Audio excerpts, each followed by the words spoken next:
guys, and welcome back to another episode of the Fully Geeked Ladies. Hey. So this week we're bringing you episodes 3 and 4 of Soulmates on Amazon Prime and the Britney Spears documentary that featured on Sky Documentaries last week. So, shall we get into it? Get into it, girl. Get into Okay. it. So, for those of you who haven't seen Soulmate is an Amazon series on Amazon Prime. I've just said that twice. And in episode 3 is about a couple who I guess will have an open marriage. So they were exploring what it's like to be with other people, but never take it too far. And then I guess that we find out that the couple was played by Layla Costa. She's featured in Only You, and she plays Libby. And then you got Shimei Anderson, who plays Adam. And then I've got brain freeze. But no, so the open scene is that they meet. I think they both come back from a one night stand, and then they go on to talk about their night. And I guess throughout the scenes, we find out that Libby has downloaded or has gone to find out who her soulmate could be. And then later on, we find that she's been matched to a woman. And the lady is played by Georgina Campbell, who plays Miranda. And she's featured in Murder by My Boyfriend, and was the main character on that show on BBC, iPlayer. Move it on to Teresa. What did you think of the episode? I just remembered very briefly about Miranda. She looks so different from. I was double taking her. Yeah. When she was in Murder with My Boyfriend, she's like put on a lot of weight, and she looks like, when I say she's put on a lot of weight, I don't mean like negatively, but she looks different from when she was in Murder with My Boyfriend. Anyway, back to Soulmates episode 3. I really enjoyed it. I liked it. I liked the fact that it shows that when you're young, and if you get married young, because I think they got married young, although they didn't say how old they were, you can still have that ability to explore and still want to be together, which was quite nice. And I guess it also highlighted that within a marriage, people still have their insecurities, because they got married, I assume, traditionally. And then when she discovered that there was finally a match. So going back to what Paulina said, she had actually taken the test way before she got married, and so she didn't find a match, and then she got a match within her marriage. And I guess that then shows the insecurities of, okay, this test is meant to show everybody's soulmates, but we thought that we were each other's soulmates traditionally, and now that her soulmate has probably come into the equation, it's now put a blocker onto our marriage. And I enjoy the fact that, you know, it opened up a lot of questions into this whole program, this whole series of soulmates. What is the true definition of a soulmate? I don't want to go too much into the show because we've got loads to talk about, but when she found out who her soulmate was, that person actually had more in common with her husband than she did the female version. Yeah, exactly. So on paper, she should have been his soulmate, and they did get on and everything else, but there was more of a connection with the wife. Miranda had more connection with the wife. So yeah, it kind of just made me realize, okay, what is the definition of a soulmate to everybody? And why are people in this, especially in this series, so hung up on this, I'm going to meet my soulmate? Is it because they actually believe, like we said last week, that soulmates are these people that you're meant to be together with? Or can you have more than one soulmate? And I think that episode explored that. Can you have more than one soulmate? What is the definition of soulmate? You could be matched with someone, but technically that person's not necessarily suited to you. Yeah. So it was nice. I mean, again, we discovered, like last week, the whole show was produced by Will Bridges and co-directed by him as well. So he did Black Mirror. So it was a bit quirky as it went on, which made it quite light, which I liked. It wasn't so serious, although the themes are quite serious. And yeah, I enjoyed it. You think, Sharifa? Same. I enjoyed it. I think he likes to plant the seed into society, and take us into thinking into things we necessarily wouldn't think about. So I do really I appreciated that, because as you said, it feels like she was practically the female version of her husband. So is it meaning that it's pulling on her bisexual side? Like, is she more in tune with the feminine side of her sexuality, or the male side? And as we discover as it went on, that she just wanted a bit of both worlds. That's really what it was. It wasn't that she found her soulmate, but really and truly, her husband was a soulmate as well in a different form. And they just wanted a bit of both. And I feel like the husband kind of settled. I feel like he didn't want to lose her, but at the same time, he loved the open relationship thing, and he was trying to please her, even in the way he asked the question to the new lady at the end, like, "So what do you think, please?" He looked so it was so funny. He looked so nervous and at the same time so excited, because he's thinking, "I love my wife, but I want the open relationship. I think I can still have both if I accept my soulmate." But I don't know if the soulmate felt comfortable. But she asked for a coffee, so really and truly, she was intrigued. She was intrigued to find out more. So I could see her seeing how it would go. I don't know if she would have stayed, but I feel like she would have seen how it was going. But I think the pressure would have gone. There's 3 females in one house and 1 man. Like, true, I'm just a bit like getting all the enjoyment. And Miranda, one of them doesn't like men. It was no, Miranda. I think she does. No, Miranda had a boyfriend. Don't remember. She was like, yeah, she did. She's never been with a woman. This was her first. None of them had been with a woman, I don't think. No, well, no, the wife. The wife. Because they were both surprised that it was a woman. That they were both surprised when they went for drinks. But she's been with women before in the past. Oh, right, okay. She has been. I also thought that I didn't think it would end how it ended, but I also thought that Libby would end up with. No, I thought Miranda and Adam would end up together, not Libby. That's what I thought. When the way they kept flirting, they kept doing too much. I was like, honey. But then obviously that didn't work out. But I think they are going to have, obviously they ended up having a 4-way relationship. But stuff will happen, I think. I think stuff will happen where it involves all of them, because they all seem a bit freaky. Can I ask, even though this thing says it's a soulmate, you're being told that your soulmate is female, but you know you've never had the female experience. Would you still pursue it? As you, like, can you imagine? Not as me. No, but if you were like, oh, you've applied for soulmates, and they're like, oh, your soulmate's woman, I'll be like, excuse me. But that's the thing, you become a friend, like what they did. They became friends, and that's when they fell in love. I had feelings for her. So again, I don't know if it was a little bit forced because they were told they're soulmates, and then it's like, oh, they've got so much in common, but they blah, blah, blah. And then they were like, oh, we love each other. And then he told her to pick, and I thought, oh no, how's he gonna? When she picked her, I was surprised. But then that's always the way. You thought the grass was greener, and she showed you that it ain't. It's just a bit like, you know, lime green type thing. That's the thing.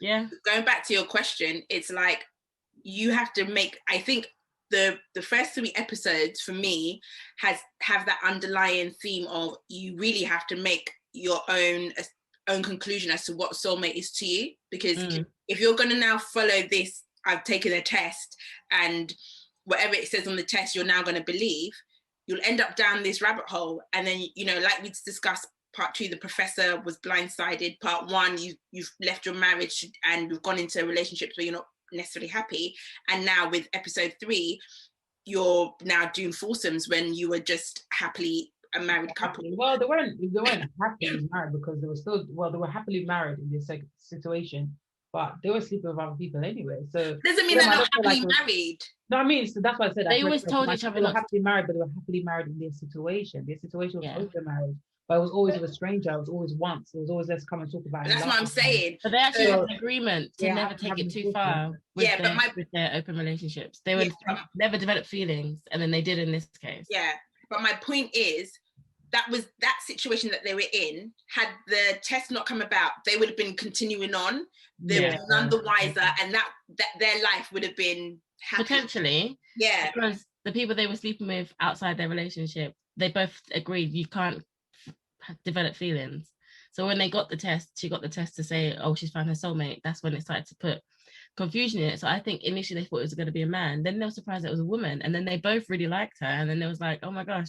I think that's how it developed, rather than it being. I think it's a situation, it's an environmental factor thing. That's why they changed their mind, in terms of they were fine with the whole let's just sleep with strangers, but she obviously applied for the soulmate when they were on a break. And now there's this. That's why I keep saying they all kind of settled except for her. Yeah. I think she just wanted to have her cake and eat it too. That's what she wanted. Whereas he settled because he didn't want to lose her. And he realized that because he could have met his soulmate time ago, but he didn't. In the time they were not together, he didn't meet her. It was only after they got together. Or did he meet her actually? Or he met He her met once? her. So she But went he up to hadn't met her. Remember No, they no, went. So remember he they only went. She took met his him at the soulmate. school. She met him at the school, and then that's when you find out he had the soulmate. Yeah, No, but I'm saying he's soulmate. He had never met her. That was his first Oh, right. meeting. Yeah. Yeah. That's what I'm saying. He could have met her all that time When when she found he was hers. busy, but he still wanted her no matter what. So really and truly, I feel like, yes, he's found his soulmate. But I don't think he's 100% happy about the situation. No. I don't think he is. Like with the way it ended, I feel like he wanted to feel like he wants something, if that makes sense. Yeah. So he's begging his soulmate to say, please come and join the situation because A, I don't want to lose my wife, and B, I want to feel like the man in this house still. So it makes it look like I made the decision to do this kind of But thing. But who- did he know who's his idea- soulmate sorry. beforehand, or did he? Because I, if I remember correctly, he only took the test after he realized that she had chosen Miranda. That's what I'm saying. But she spent time with Miranda. She spent months with Miranda. Yeah. So what I'm trying to say, in that time, he could have still met his match. But Yeah. he His didn't. soulmate. He could have applied and met Yeah, his you're right. soulmate. Yeah. That's So what do a you lot of think them did. So for me, I just feel like he wanted her, and Yeah. if she didn't pick the soulmate, if she didn't say, well, I really still want to be with Miranda, but I still want to be with you, he would have happily just gone with her and not met his soulmate ever. So do you think it was her idea to have the Yeah. open relationship to begin with? She came to the proposition, didn't she? To begin with, like at the beginning when they were talking about, oh, how was she? How was he? And it's like, let's not talk about details. So I feel like they just probably discussed it together. I feel like I don't think it's up to her. I think the last bit was up to her. I think she practically just said, I don't want to lose both of you. And it's like, okay, well, let's just do this instead so you can have a bit of both. And I think they had that discussion with Miranda as well. I think Miranda was involved in the discussion because she seems very alpha male in it as well. I didn't think Miranda liked her, Libby, like that. I think she does, but I think she's realized that she actually has commitment issues. That's what it is. It's not. Yeah, because she did say, she's like, I want you, but I don't want you. I want space as well. The one I don't want you. Go with even her friends were so rude to her as well. Like, because how I did not like her girlfriend was treating her. Her friend was like, "Hello," like blanking. I was like, "Are you feeling all right?" That just shows that she's on paper the same, but again, social environment, DNA wise, that person was your soulmate, born Adam and Eve into your soulmate. So the environmental factors, her growing up, her relationships. So that's why I don't believe in that app, because for me, you're just seeing a DNA of a person. That's it. You're just seeing that. So DNA wise, they match, but you haven't put into factors environmental. How have they grown up? Who have they been around? What do they prefer? Like what life things have they experienced? So I don't know. That's why I was not very, yeah. I don't know. This episode was a bit. I think it was my least favorite so far. I didn't really enjoy it. It was okay. Like it was just.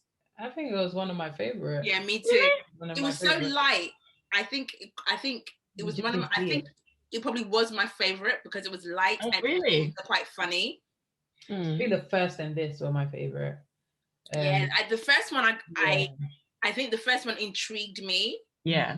The second I like the second one. The second one gripped me. Yeah. But it was like, But this one was my favorite. And then obviously next week when we talk about 5 and 6, those were quite dark actually. And so it almost took you down sort of a rabbit hole. Like the first two were like, meh. The third one was like, ooh. Even the fourth one actually, which we're going to talk about, was quite comical, but it wasn't my favorite. It was like they kind of eased you into it. It was like, this is normal. There was no correlation with them, really, if we think about it. No, but if you think about the premise, how it starts. We've got the right word this week. About soulmates. If you take the themes of the episodes out of it and you look at the premise of the whole season, in terms of what people think soulmates are and how they work, it was quite like, it got you thinking in the middle, at the beginning. In the middle, it kind of just made light of it, in my opinion. And in the end, it showed you the dark side of what science can do and what people's real thought process of if you actually Soulmate really is. seriously believe in this soulmate thing, how Yeah. it can actually affect your life. So it went from thought-provoking to jokey to The I'm second actually kind of scared. wasn't thought provoking. The second The second wasn't. life-changing. It was just It like, was Or maybe the last two were thought-provoking. Yeah, they were. Maybe I'm going the other way. The last Yeah. two were definitely yeah, thought-provoking. they were very thought provoking and dark, as you said. Yeah. Bro. We'll get on to number 5 next week, but yeah, I've got a lot to say about that. Overall, it was all. Yeah. It was nice. It was a good episode. As we said, it's my favorite. But Soulmates season 2. Yeah, I mean, I think they should leave it think now. But look how many they did of Black Mirror. It's a There's mini-series so anyway, much. isn't it? So There's so much they can do with it. Black Mirror had like 5 seasons, so there's a lot. To be honest, yeah, but I feel like it'll just get darker and darker and darker. Like, how much more can you do different relationships? Like, I feel like the first one is kind of the ultimate, really. They didn't do abuse. Sorry? They haven't done like, they didn't, obviously it's horrible, but they didn't touch on abuse. You know what? I was actually thinking that. Yeah. But this, well, we'll talk about episode 6, but I feel like that's, in a way, there was some there. But you're talking about rape, right? You're talking about sexual abuse, like rape. No, I'm talking about violent abuse, like in a marriage, like physical abuse type thing. Because there's so much to do. So you mean if they did something like that and it was a soulmate? Say they're married to someone that is maybe abusing them, and then they find their soulmate, or the other way around. They're happily married, then they find a soulmate that's abusive. Like, there's things they could touch on. I mean, if they're listening, I want the royalties of that idea. They probably already got it down. It's true. No, there's a lot they could do with it, but I just feel like, how much darker can it get, and how much more can they keep people watching, if that makes sense. Because I like Black Mirror, but sometimes some episodes really throw me off where I'm just like, I didn't need to watch that. I think the Black Mirror one that threw me off was the game one. Yeah, that when they were having an affair through their game. I was like, okay. Oh yeah. I found that. And then she let him go and sleep with her best friend through the game. I found that hilarious, because I was just like, it was so random. I was like, you guys are weird. You're sleeping for a game. Like, what makes anyone's mind think that complex, that you're like, this is an idea that we're going to put, like, how do you even come up with things like this? That's what I need to know. I did enjoy that episode, but it was crazy. It was just like, so random. Could happen. Do you know what I mean? You guys don't love each other in real life then, if you guys are, and in the fact, they fall in love in real life eventually. They definitely do. Do you think? Well, they ended up being in the Come game. on. They were in the game. But they were never allowed to see each other. They were just able to go out in the game, and the wife went off and did her thing. Yeah, but I swear when they saw each other, they lipped each other. Mackie, yeah. They don't remember they kissed each other when they saw each other as friends. Afterward, the other one punched each other. One fell in love they knew it was wrong, but they loved it. One fell in love with the other one. One definitely fell in love with the other one. But the other one was just like, this is not new to me, because I'm not. He didn't feel he was gay. He didn't feel he was that. That's what his mind was at. But he was in love with the guy in the game. That's why in the end. There wasn't a guy in the game. They were female. They were the opposite sex in the game. But they're still them fundamentally. So like, that's not my personality. He was the male. So for him, that's not what he was seeing it as. He's an undercover gay, basically. The fact that you were getting the mental pleasure from it, because mentally your whole brain is inside of it. That episode, I really loved that episode, actually. It was it was weird, but at the same time, it was just like, wow. Like, you know what episode reminds me of 2020? I know we digressed a little bit, but yeah, that was an interesting. Just quickly, but the episode that reminded me of 2020 was the one with the dogs, that if you go outside, you're going to get shot. If you get caught by them, you're going to get killed, basically. I didn't see that one. No. Oh, you didn't see it? It was the robot dog, and I think it had not Miranda, what's her name? Georgia Campbell. I don't see that. I think it had her in it, but yeah, because she's in Black Mirror as well. I love the Black Mirror where you paid for everything with your likes.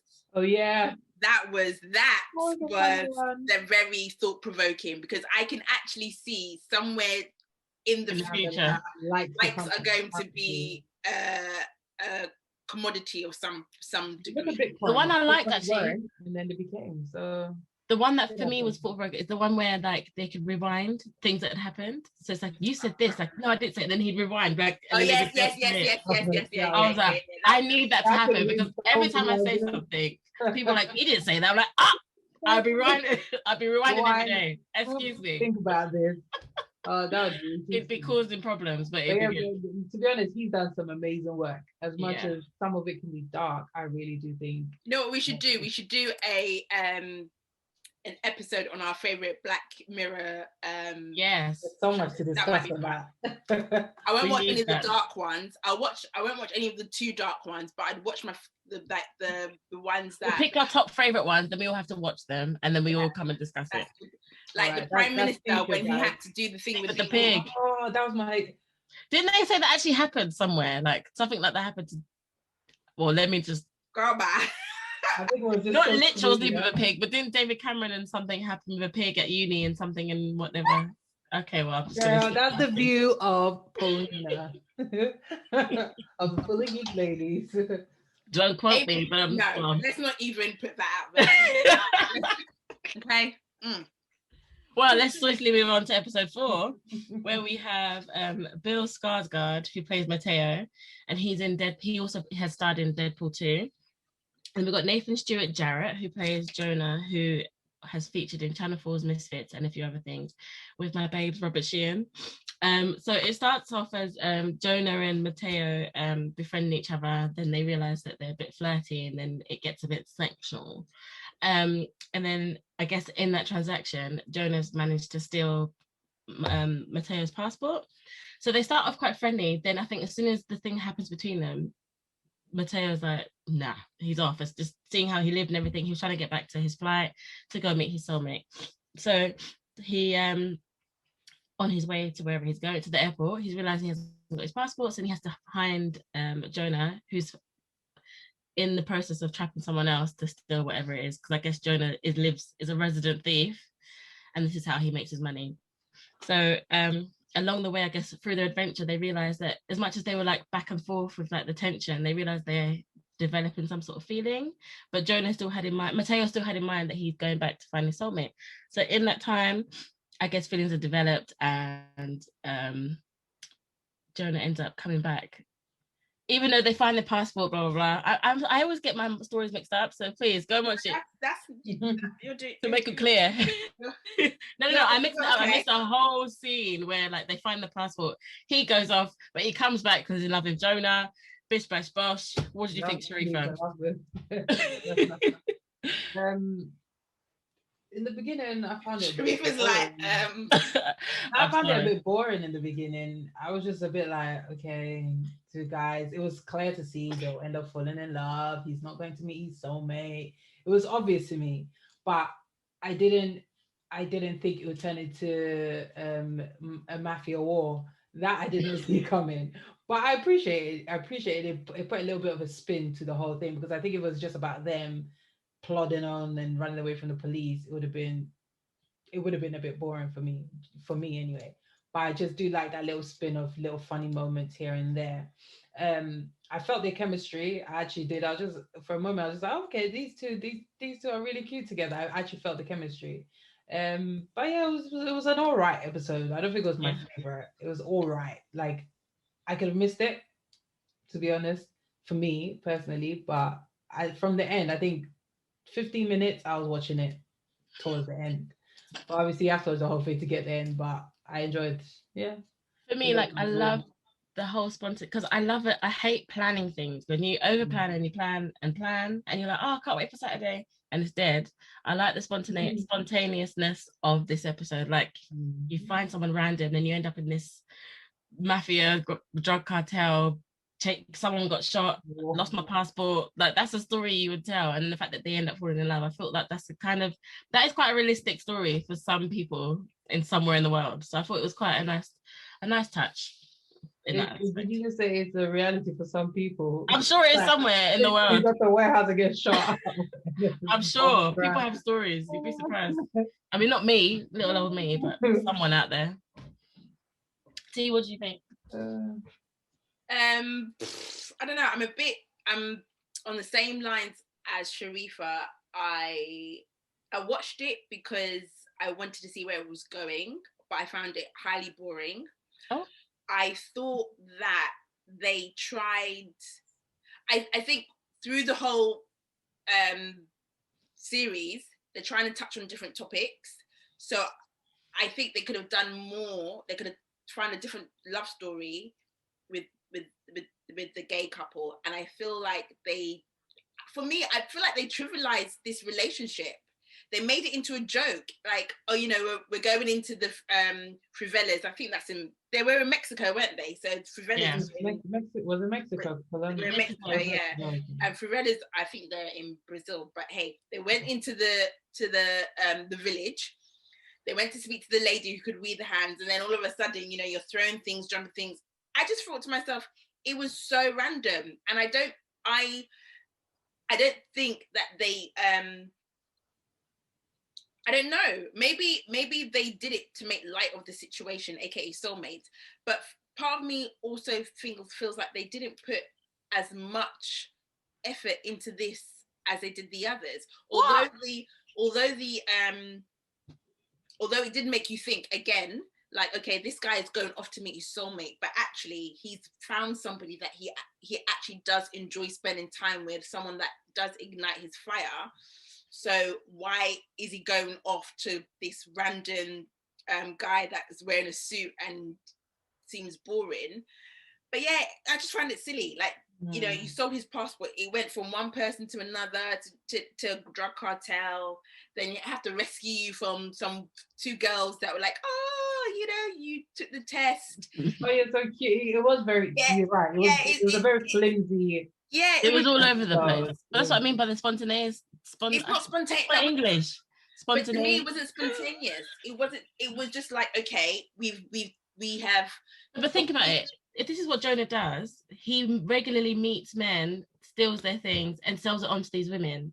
So I think that links together already. And then Mateo's been pulled into it. So that what I'm trying to say is all of that makes sense from the Soulmates angle, aka, you know, now he's found someone that he can stop doing all that nonsense with and just live his life.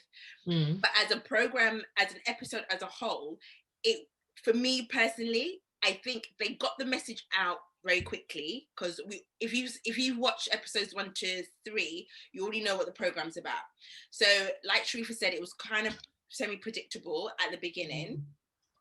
Especially, the ball dropped for me when he couldn't find his passport. It was like, yeah, this guy's blatantly taken it. So then that's going to be his soulmate. So for me, instantly, it was like, yeah, these two are meant to be together, and he's not going anywhere. And I guess because that had already happened, and if you are in tune or have already watched episodes 1 to 3, you kind of knew what was going to happen. They just rushed this episode. It was just like, okay, like, what more can they do? Yeah, I get you what you're saying. You know, he's living his life in a, you know, spontaneous way, like he's just doing things that he would never do. But yeah, okay, why did they have to have a drug cartel? Why did the police have to get involved? It was like, and everything was just so comical. The thing is, they could have still added those bits, but it was too comical, as he said. They could have added it and done a bit of a balance, but they literally added it and went to the far left of just trying to make it so comical. Like, you're trying to rescue your man with fireworks. Yeah, it did make too light of the situation. I think you're trying to combine a serious thing, like you're being chased and you're going to be killed, with a soulmate, and throughout all the other episodes we've seen, it hasn't been this humorous, if that makes sense. They haven't made it that humorous. So but yeah, I don't know. Yeah, as I said, not my favorite. But yeah. Well, moving on swiftly, because yeah, I agree, to be honest. It wasn't the best. It was just a meh. I was cooking as I was watching it, because I wasn't too bothered. So yeah, as we know. But yeah, you. So let's move on to our last show, where it's the Free Britney Spears documentary that featured on Sky. Hit me, baby, one more time. I was singing. But yeah, I really found it really sad. But obviously, they've told the story from a one-sided story, so we only get one perspective, which is usually the case. But in this circumstance, you can see, you kind of understand a bit more how Britney Spears' life and career has ended up where it is today. And I find it really sad. So the fact, basically, when she had a mental breakdown in 2008, her dad was able to get a conservatorship and basically have all the rights of Britney Spears, to her money, to what she does, to her interviews, her performances, everything. So she has no control. Even her kids were taken away. So she had no control over her own life. And basically, through her social media, her fans, her diehard fans, have realized that maybe she's trying to call out for help. And it kind of turns out that she was, because she's done a lot of like innuendos and like little things that leaving clues everywhere for people to be working out. So then this is where the documentary was developed. So like people that knew her and a few lawyers and things were part of the documentary. So yeah, I think it's when I rewatched it again today just to get a grasp on it. I found it. Actually got chills because obviously Britney Spears was my childhood one, and then so when I realized how her Baby One More Time became what it was, I was like, oh my god, and I got goosebumps, and I found it so sad how the media have so much to answer for. Like they are so responsible for a lot of things, a lot of deaths, a lot of the way people's careers either progress or don't. Like I think they've got a lot to answer for, and in the case of Britney Spears, they really have done her a disservice. But what did you guys think of it? Same. To be honest, I never thought of, and that's just maybe because of my choice of genre, really. But I mean, when Britney came out with "Hit Me, Baby, One More Time," I was loving pop music. So again, I was letting the dance moves are doing everything. So it was a big hit for me. But I just never thought of Britney past her music. Like I don't know, with other musicians that you do think about, oh, how their life was, you generally think about it, but with her, for some reason, I just never did. So I really enjoyed watching, not in the, because it wasn't a sad documentary, but I enjoyed watching it because it gave me some background to how she grew up. And she did a lot by herself, as much as, yes, her mom went out there to try and get her into all of these different deals and stuff. She actually did a lot of work by herself because her parents did leave her to go um, uh, touring with practically a childminder, basically. But she was She's mad. she was practically a childminder, and I'm sure she had her best interest. She was looking after her, but still, in terms of the hard work, she was doing a lot by herself. You know, so I just feel like she just started at such a young age and didn't have a close knit guidance into the world, and she was constantly trying to put up this image of let me be perfect Britney, virgin looking Britney, but That's how they were selling her. she started doing a bit more sex appeal, and they didn't like that. She was in a time where it was okay for her to do that in the pop world because it was mainly dominated by boy bands. So it just felt like she was screaming out for help to say I want to be my own person. So she was trying to be the sexy shoes. As much as she talks like, oh my god, she's actually a tough cookie because She doesn't actually talk like that. She puts it on. no, but that's what I'm saying. She's putting all this front. She started doing her whole be a bit sexy. She was getting all of this, and even in her interview, she was just saying, "Well, that's tough." She was trying to be tough for so long, and I'm not medical. I'm not medically trained or anything, but I strongly do believe she did have a bit of postpartum depression at some point. And there was, as they said in the document, there was no talk about mental health. There was no talk about anything of that. It was just the tabloids were just sharks. They just wanted to set the narrative. And to be honest, a lot of us ate up. I can't say, well, I'm being honest. When she shaved her head off, I never thought about mental health. I just thought about, rah, she's lost her mind, boy. That's how I thought. And I felt guilty of saying that. And I feel like people are not owning up to how they were thinking back then. And it's not to say that, oh, you're a bad person because that's how you thought. But it's just a lot of us weren't talking about it. A lot of us weren't educated. Either you were registered as being disabled with mental health, or you are crazy. That's how we saw it. We never saw it as that person actually has is having a mental breakdown. May not be that they registered as being having a mental health issue, but they actually are just having a mental health breakdown. So it feels like unless you were diagnosed back in those days, you don't have a right to have a mental breakdown. That's how it's seen. And since you're a celebrity, you don't have a right to have a mental breakdown. All she wanted was to enjoy her kids and have a peace of mind. But I know this documentary, as you said, is one-sided. But for me, a lot of little things can be pulled apart from it. And I don't feel like the dad needs to be in control now. Even if they feel like she does need it, I feel like it should be on the next stage by now because she's been in this thing for so long. She was going to Vegas, she was doing everything. Now she's doing a silent protest. So even if she hasn't come out and said, I don't want to be in this, she's doing a silent protest by saying she doesn't want to perform anymore. She hasn't performed in ages. That is her silent protest. Her walking off in Vegas, that's her silent protest to say, I think she was told to do that because she gets told what to do. I don't think she has the right to No, even she was say. meant to No, she just perform. wasn't told She to was do meant that. to perform. She was meant to walked perform off. in Vegas, That's when and it people started. were waiting for her to say, So "Oh, she I'm chose a not to sing. Yeah, yeah." So she was meant to perform in Vegas. She was meant to say, "Hi guys, I want you to know that I'm doing I don't know how long it was, a residency in Vegas, blah blah blah." And then she was meant to do a whole number. And then she just came and she walked off. Yeah, she wasn't supposed to. She did. She's had enough. She felt Yeah. she had enough, and that was her just saying to people, "I'd saying to them, I'm not going to perform till I'm out of the situation." And they can't force her to perform. She's not under contract. She could literally just say, it's not helping my mental health." So she's bankrupt to them in a way, really, because how can she, a big Britney Spears, be only worth 50 million? Mm. How's she only worth that amount? So it's a bit, I don't know. I can't lie with the whole like Justin Timberlake because I used to be Oh, in love with Justin Timberlake. So the whole Crime River, I was like Britney Spears. Like, at the time, I remember being like, how could she do that? Blah, blah, blah. But now looking back on it, it's so bad how everything was just again a one-sided thing and made her out to be this person. There's two sides to every story, but Justin Timberlake was able to make Crime River, and it's still such a banger now. He was able to take the narrative and take the control of the situation, was able to dictate the conversations, like even though on radio to say they had sex, all of that stuff. Like when the man was like, then she was like, oh, the world to talk about. She's like, talking about what? Your breasts. Like, how was it back so allowed to be so like derogatory? Yeah, but you've got to understand that we're talking about 10, 15 years ago. You've got to also understand that when Britney was going through all her shaved head stuff, I think I was just going into uni or just coming out of uni. So with the mental health aspect, we're not thinking about that. We don't know. I can't speak for you two, but mental health was not on my radar. I'm trying to go. No one knew about mental health. I'm trying to go club. I'm trying to go raving.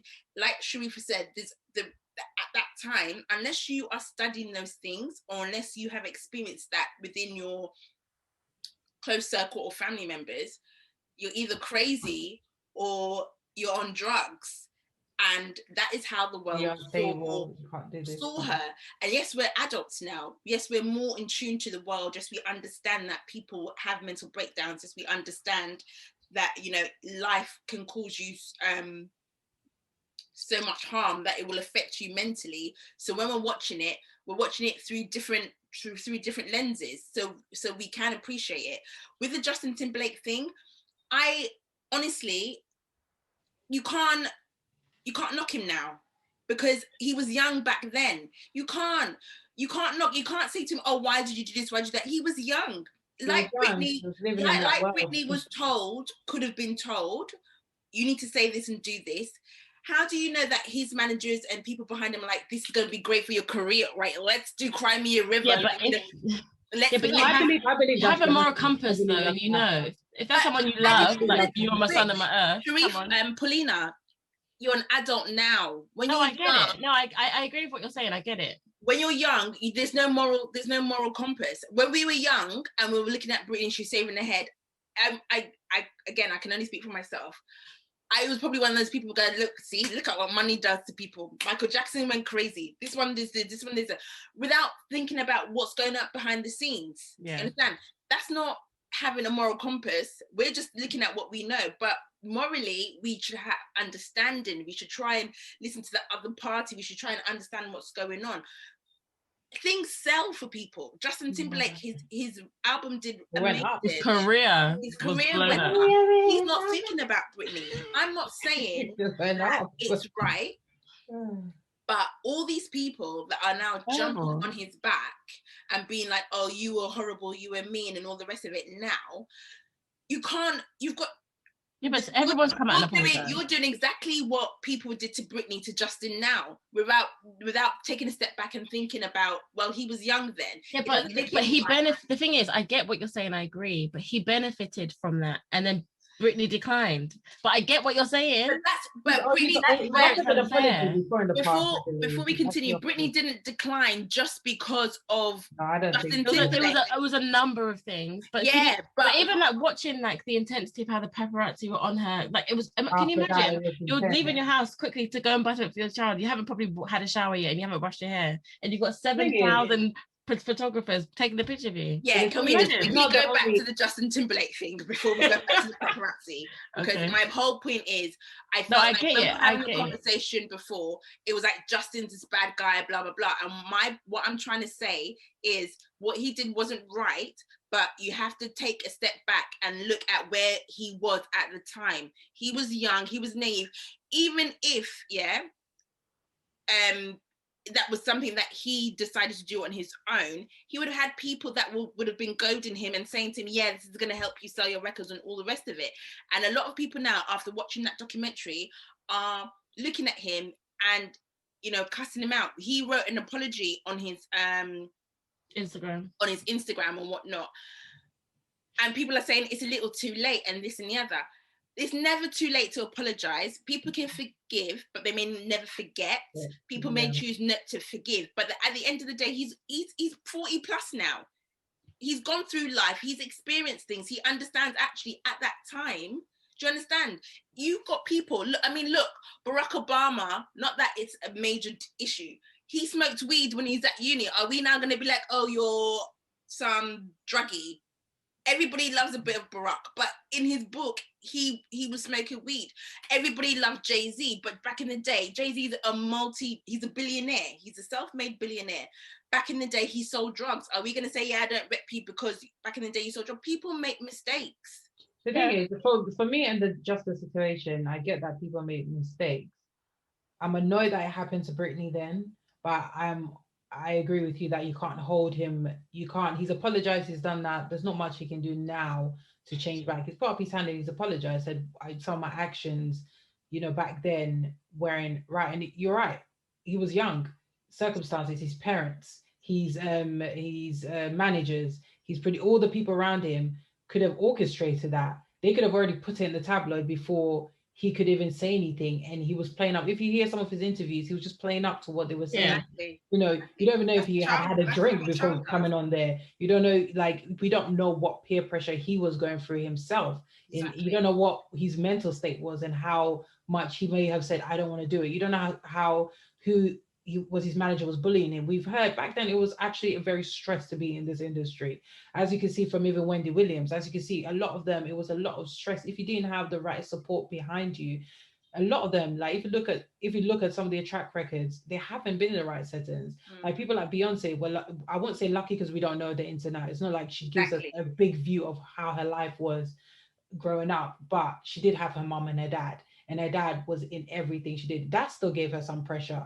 We don't see it all, but it still gave us some pressure. So that's what I mean. Back then, the industry weren't very kind to young children in the industry, even the older ones. It was just not the greatest place to be. That's why a lot of them now demand so much respect, because it took them a lot to get to where they were.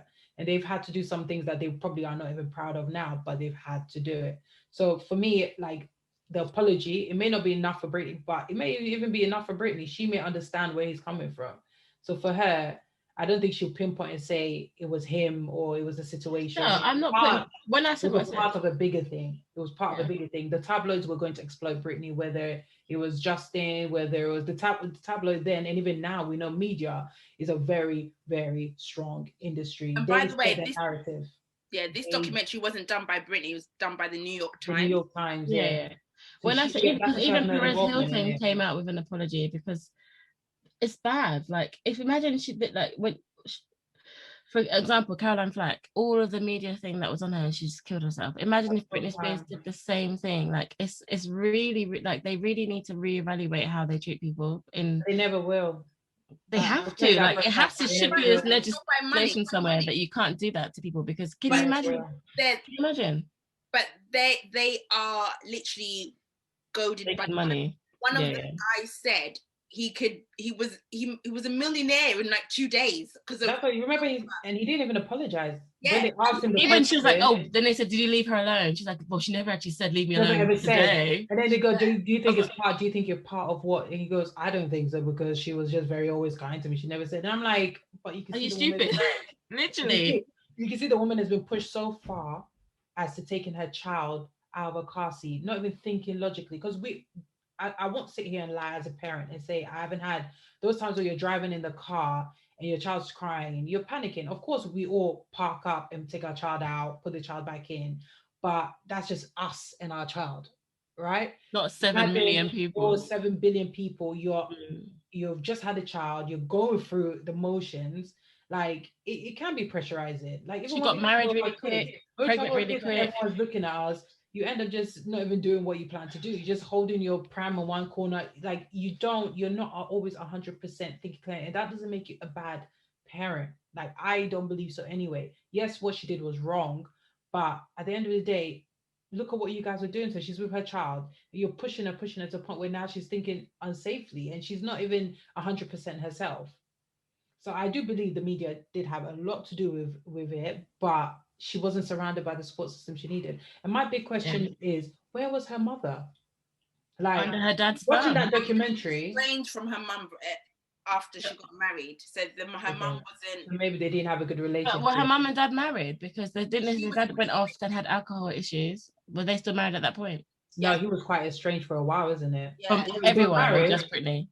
They were married, but he was quite estranged from the family. So the fact that he was able to come and take control over her is what is making me mad. Like, how is he allowed to do that when he's had no right? They were a traditional family, isn't it? Until obviously when she got big, and I don't think he wanted anything to do with it.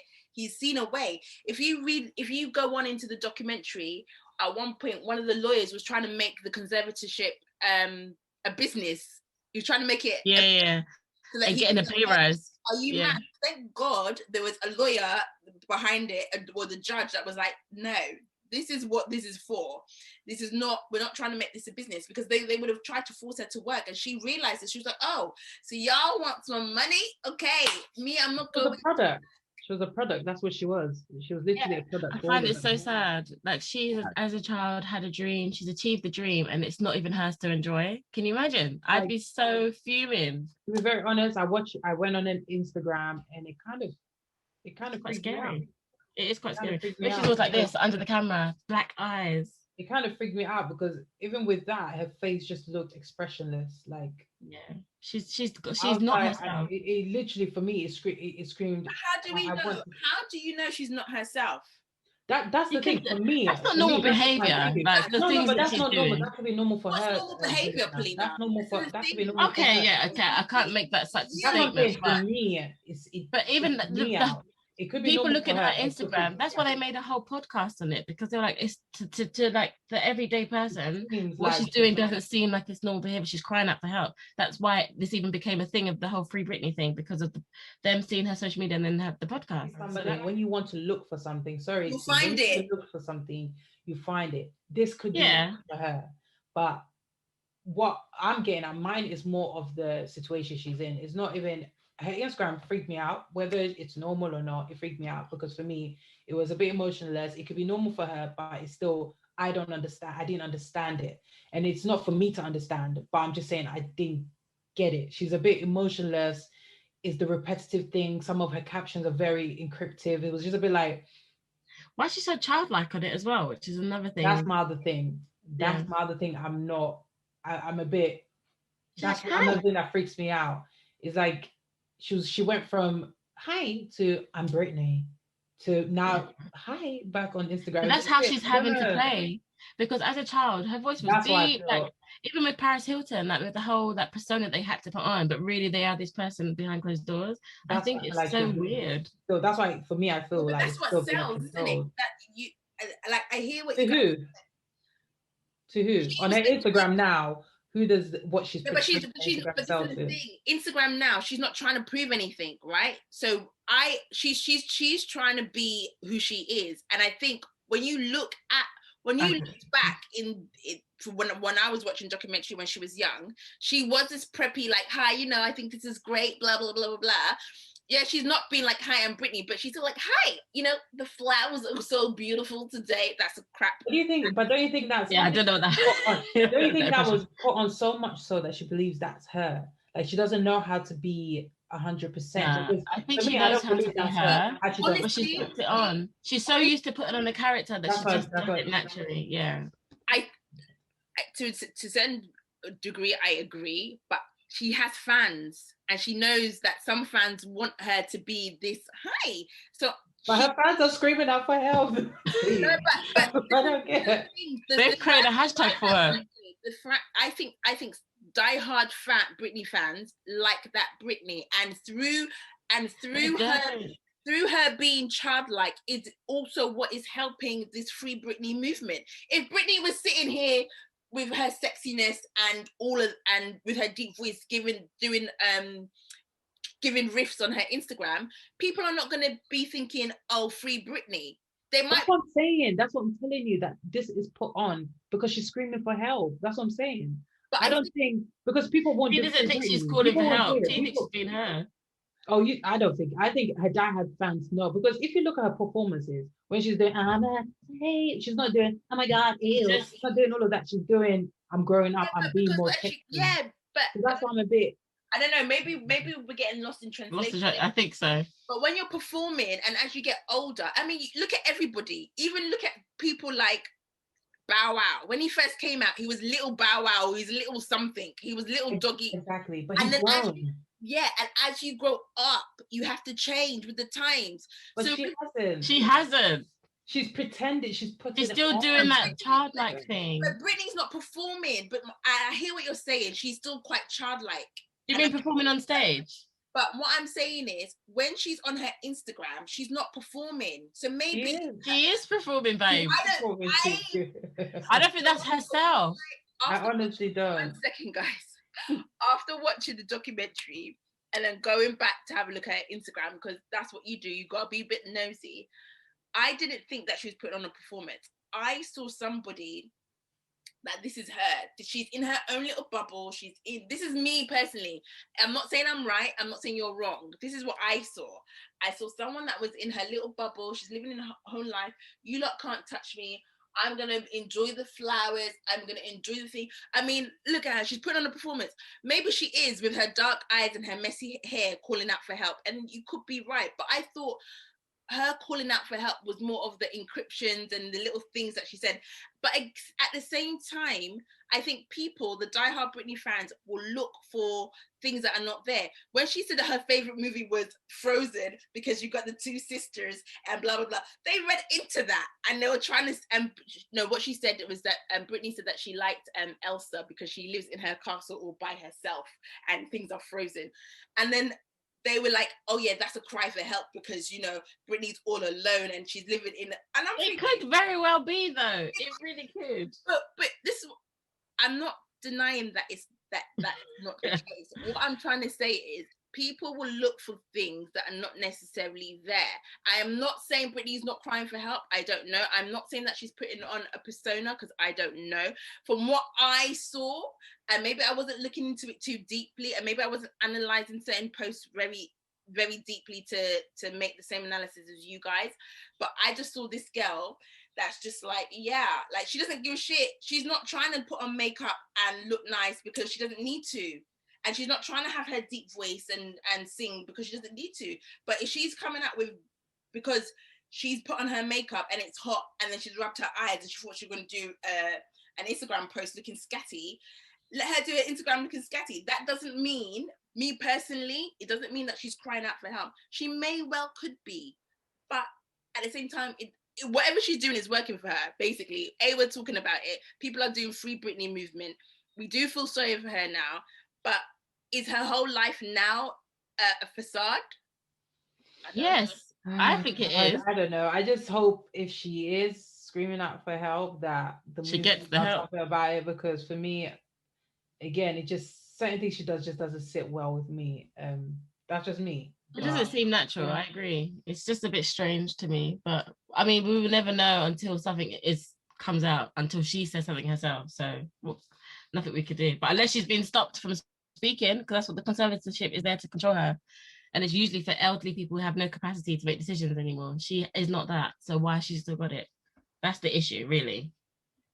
I think, you know, he probably is suffering from something, because this is a lot on her, you know, mentally and physically, and the fact that, you know, I don't know what her status. Do they say what the status is with her kids? Does she have custody of her kids? Sees them. Yeah, they're on Instagram. I don't know if she's got custody, but she's got the stage there with her a lot, and they're old enough now that she can actually have a proper relationship with, even if she doesn't get to see them all the time, which is, I think that's one thing I wanted for her, at least to see her children. And I feel what that guy said is true. The lady said is true. I feel like she signed this. She signed it because she knew that's the only way she would get to see her kids. And I feel like now she can't get out of it, because her brother said it. She's always wanted to get out of it. She's always wanted to get out of it. It's just unfortunate that the courts are not allowing it for some reason. And for me, now she's not working. She was working fine with it. What makes you think she can't handle her own affairs herself? And I just believe that if they are still going to leave her in it, there should be some grounds where she does have her own freedom, whether it's a percentage, if you want to look at the product. It's not even her money, it's her life they're controlling. It's not just, it's where she goes, what she posts, where, like, you know, it's not just that. It's not just about the money anymore. It's about how much control someone has over you as a grown woman with 2 kids. That's what I don't like, is the fact that her sons are growing up knowing this, seeing this. Like, you know, she's got boys. Like, it's a lot. It's a lot. It's like she doesn't even have that much say in her boy's life. I'm just happy that at least the guy allows her to see the kids, and only God knows how much of parental rights she gets in anything they do. But it's sad. It's sad that this is the break in her life. Is he alive still? Her dad, yeah. No, not her dad. The kid's dad. Yeah, he's still alive. Yeah, he is. He's got full custody. I just don't think he's public eye. I think he's he was a dancer. I think after the whole Britney stuff, he literally just went out of the public eye, because they twisted quite a lot of things that he did and said as well. So I think he just wanted to just concentrate on, well, from what I thought he was just wanting to concentrate on his kids and just take the line, because we haven't heard anything about him after the Britney Spears stuff. You know, so the tablets have a way of twisting. Even at one, if you say, they will twist it. They know how to make the narrative, and we can see it with Meghan Markle. Look at what they're doing with her. That one makes me mad. If you compare it, she's everything is always like, they've set the narrative from the moment she became his wife. They've set the narrative for her, and they're not going to let it go. On the live news, the man was like, a man and a woman are having a baby. It's like, why are you being so disrespectful? Like, what's the need?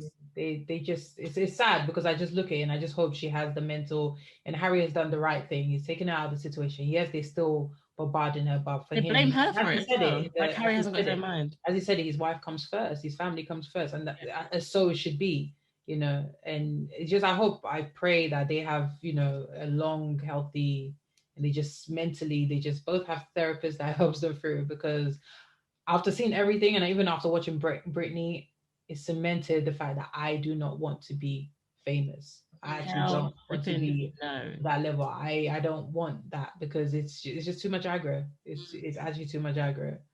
But yeah, we'll see. It is. All right, guys.